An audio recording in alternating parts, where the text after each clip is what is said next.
ko pa kay Edra. Yun nga. Nasa stage tayo eh. Naka-costume na ako. Relax naman, relax naman. Relax naman. Okay. Okay. Inhale. Exhale. Play mo yan.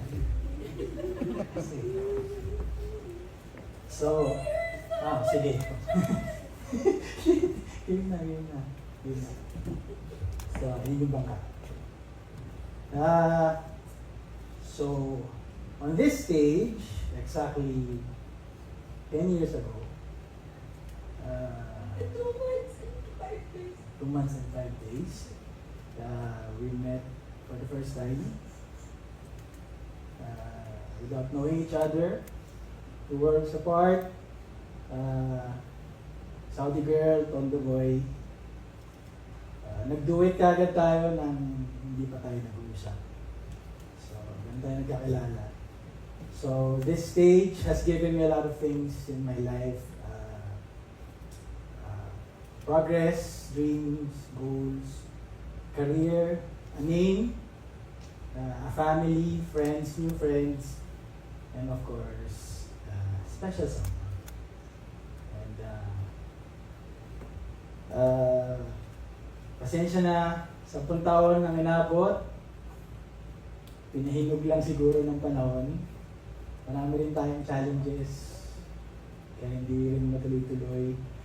At I've been planning to do this since last year. Supposedly, I'm gonna do it on your birthday. And then, due to circumstances, hindi rin natin natuloy. And then, I plan on doing this also on Christmas. Kasi Christmas gift to you. Sa Zinal Cave pa nga eh, kaya pinaplano ko. And then, I brought this, I was planning to do this also sa Coldplay concert. Kaso nag-LBN ka. So, hindi rin natuloy. Sa maraming tao. And the real plan was, the final plan was supposedly, kung natuloy tayo sa Europe, I'm gonna do this in Venice para sa totoong gondola. Mas simple, actually mas kung intimate kung tutuusin. Baka dito talaga tayo dinalang kung saan nagmula, kung saan mas sincere actually kung dito. So, maraming salamat sa lahat ng pagmamahal na binigay mo at maraming salamat sa pagpunta sa birthday ko, joke lang. Maraming salamat sa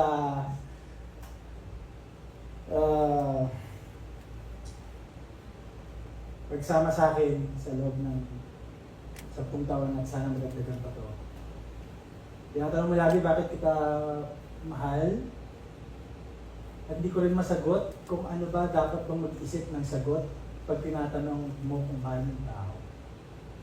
Basta ang alam ko lang, mahal kita pag gumigising ako. Mahal kita pag kumakain ako. Mahal kita pag nag-gym ako. Mahal kita pag nasa banyo ako.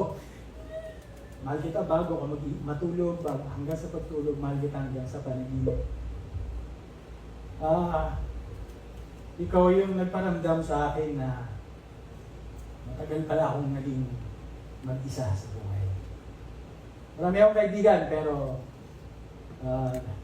siguro medyo nangangapa ako kung ano bang dapat gawin kasi nasanay akong mag-isa. So, ito na yun. And Kim, alam mo naman, you've always been my penguin. You're the spirit animal.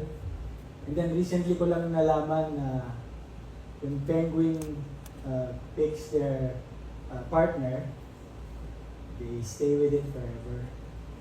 So,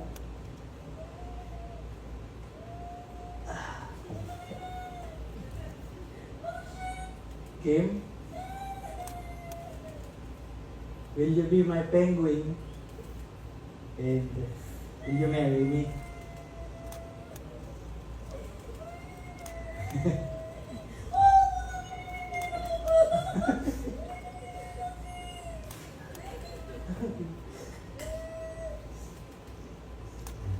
Research ko pa kung saan lalagay yan.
Friends and family, can we please make some noise for our newly engaged couple, Mr. Gerald Napoles and Miss Kim Molina? There